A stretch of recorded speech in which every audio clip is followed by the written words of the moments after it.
What's happening, folks? Welcome back to Celtic Fans TV. It's full-time reaction to Partick Thistle now, Celtic 4. Martin, comfortable today into the semis. What do you make of that? I think in these games it's important just to get a foothold in the game early doors and try and avoid any unnecessary pressure. I thought we did that really well. We started the game well, and of course you get 2 goals almost back to back within a couple of minutes, and one-way traffic thereafter. Partick Thistle had a couple of half chances here and there. We in every moment. I remember with Carter Vickers, totally unlike him, he lost the ball and then Scales had to come in. He had a couple, put under pressure and just tried to be too calm and composed and went against them. But other than that, I thought, not just the 4 goals, we could have scored, double figures today, and I thought the intensity was decent. They didn't take that game for granted. They just went out, and a lot of players playing for game time as well, playing for positions, whether it be newer players coming into the team or guys that maybe haven't started coming on and try to make a difference. So I thought it was a good solid performance, good to get a few goals, so it wasn't nervous really. I didn't feel nervous at any stage of the game, and I think in that second half to get that early goal just killed the game. When we went 3-0, I thought that was it, job done. You might argue Celtic just managed the game a little bit after that, some safe play, playing the ball back more than you would like, but I suppose in a cup tie at 3-0, it is just about game management, and to get another goal after that was just a bonus. Yeah, you always expect changes to the team in games like this. Maybe not as many as I thought there might have been, certainly in midfield. We saw that first choice 3, but Tanek came pressed last week. He was involved in the build up to the first goal with the ball down the channel for Nygren. And when Yang, by the way, the full Celtic end thought he's hit the side net. That was like the most delayed celebration I've ever seen. Good header for Scales for the second one, but I thought the pick of the goals today was probably Tanecki's goal, where he links up, come down the left hand side, links up with Iheanacho. I thought Iheanacho had some really nice touches today as well, and I thought the finish was brilliant from Tanecki. Those are the type of goals that you like to see, just the 1-2. You don't see it often enough nowadays. It's play the ball out wide and the cross comes in, and I like to see it played through the middle far more with those 1-2. So I was delighted to see that. As you say, first 2 goals were both Nygren assists and both crosses. That first one was really strange, wasn't it? The whole ground was silent. Like it. The whole ground was silent, and it must have been more obvious on the Thistle side than it was on the Celtic side. But the second one, just a nice simple. In fact, top corner, I think it was for the second one for Scales. So I suppose really he placed it well, but the third goal was a pick for me, pick of the bunch, and I thought he was a standout player today. He was excellent, and it's just given us so much on that left hand side. We're just a wee bit imbalanced because on the right hand side, although Young did okay today, when you compare that to some of the performances he's had a few weeks ago, that was one of his better games. Yeah, just talking about the build up to Tanecki's goal, he's so direct, isn't he? And you say we don't see a lot of that, but he makes things happen. He's constantly driving its fullback, and he's been really impressive so far, hasn't he? I mean, throughout Celtic's history, you've always had those types of players. You think about players like even your Paddy Roberts and that in recent times, where they get the ball and they just the one thing in their mind is they want to go forward.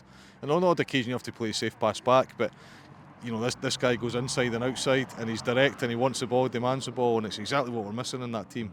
I suppose the likes of Kuhn probably brought that when he was here, and of course with him moving on, we've missed it, and Jota been injured as well. So that's exactly what we needed, and just a pity we've not got on both sides. That's the only thing. We desperately needed a right winger, we never got one, but on the left side it looks like we've now got a good replacement. Aye, absolutely.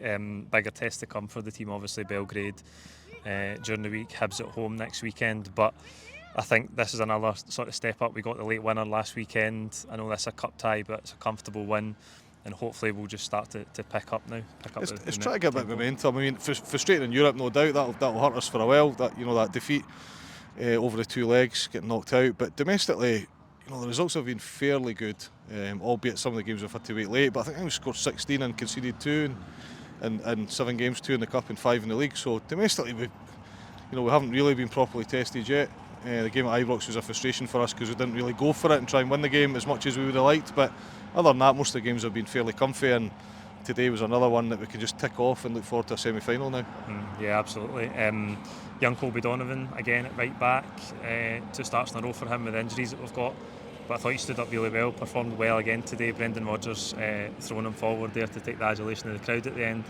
It's great to see a young player from the academy like that. We don't see it as often as we would like, but take his chance and perform well like he's doing so far. And I mean, the background to him is he's been well thought of for a long time and just been incredibly unlucky with injuries and some long-term injuries. But I see him coming in and playing in that team fairly regularly for a prolonged period.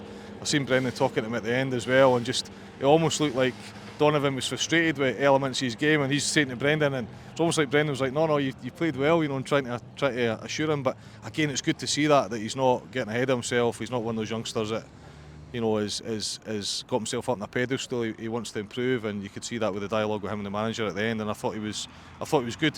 I think one of the ways you identify how well they've played is did they look like they don't belong there? And I thought he did. He was athletic.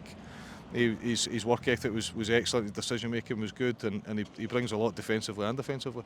Yeah, absolutely. In terms of looking ahead to Belgrade and the bigger games next week, there's been some talk about the midfield. As I say, that three: McGregor, Hatate, Nygren.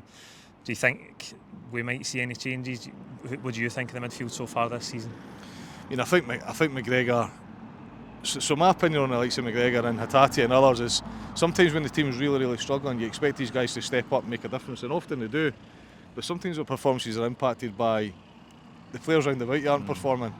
And sometimes when you step up and I remember Scott Brown a few years ago going through exactly the same thing as McGregor's been going through recently, where you've got players around about you that aren't performing, they're underperforming, maybe some of the personnel's injured or they've moved on, and you're just trying to do two or three things at that point in time, while others around about you, find a performance, or somebody comes on and steps up. And I feel that's happened a little bit with Callum recently. Not just with Callum, you could argue that with like Ida and players saying, his performance was deplorable. Well, there was nothing coming in from the left or the right side, and therefore, what chances he got. Now I know he's moved on now, but I sometimes think in a team that's underperforming, your top players can be adversely impacted because they're trying to play two or three different positions, and the position that they're out there trying to fulfil therefore becomes, adversely impacted. So for me, Callum would play in that team every single week. I still think he's a standout, and when he's not in the team, you miss him. I do get some people's frustrations with Hatate. His performances can be indifferent, but again, I'm a big fan, and I think Nygren's. I think he's getting better. I think so. I think you made the point earlier on about was maybe an opportunity today to give some others just a bit more game time, and I think today was. But often in these games, you just want the spine of the team, don't you? Carter Vickers at the back, McGregor in the middle, and two or three of your sort of senior players, so that if you don't make those wholesale changes, you've got those guys that are there throughout that 90 minutes just to get you through the game. So I think he'll stick with them. I don't think he'll make any changes. Like I said, Bernardo's not had much game time. McCowan's the same. He's hardly featured. But they're good players. Engels as well. He's fallen out of favour a little bit, hasn't he? Yeah. And Nygren's obviously come in and kind of taken his space. So I think it's great you've got those three on the bench, and I think you could bring any of them on and you wouldn't be sitting with your hands over your eyes. I think you'd be quite pleased, and it is probably the area of the pitch where we've got most personnel and in our strongest area. I think defensively at times still weak, and up front we're still unsure, particularly on the right side, but through the middle as well. I was watching Maeda's body language today at half time, and he looked a little bit distant from the rest of the squad, and I've just wondered what kind of headspace he's in just now. But he came on and looked lively, but we need to roll Maeda back because he hasn't been good for a long time. It's going to be interesting to see what happens. We'll probably go with Dyson through the middle on Wednesday away in Belgrade, but Iheanacho's there and he's been decent. Obviously he's got to get his condition into the right place first, but Martin, I'm going to ask you briefly for your thoughts on the semi-final while I check if the draw's been done yet, and a man of the match today. Well, who I would like, is that the question? Well, aye. It's a tough one because I personally prefer to avoid Rangers in the final, so you can try and enjoy the final a little bit more, albeit our last final we got beaten, it wasn't by Rangers. But so my preference would probably be we played Rangers in the semi-final, an opportunity to knock Rangers out and then enjoy the final just that little bit more with a little bit less pressure, playing a team that you're more likely to beat. So I'd prefer Rangers in the semi if that's at all possible. Man of the match today, I thought a few were good. I thought Scales was good. At times we needed him to cover, he got his goal. I thought who else was good? Update, we got Rangers. Oh well, there you are. I don't know if that's what the organisers of the competition would have wanted. I don't know. I don't know if that's what Rangers would have wanted, but I think for Celtic it's a good draw. We're due a victory over them, aren't we? And due a performance as well. So now we can really look forward to that. I don't know, man. A match today, Nygren maybe. What do you think? I go to Netke. I think it's been so impressive. I thought involved in the build up to the first goal, and his goal was excellent. The link up with Iheanacho, just give it to Netke. No, absolutely. He was excellent that first half, and he just set the tempo, didn't he? He just struck, because a lot of Celtic fans have been frustrated with the number of times we're passing the ball back, but he's just getting us forward that little bit more. Do you know, I actually thought at times we were looking to switch it to him early in the game as well, which you don't see us do. We usually build it out, but I think because we know he's a threat in behind, he's going to be direct. We're looking for him early as well, which is a promising sign. Yeah. That's it for today. Thanks for joining us in this video. I'll see you during the week for the build up to that game in Belgrade. Thank you.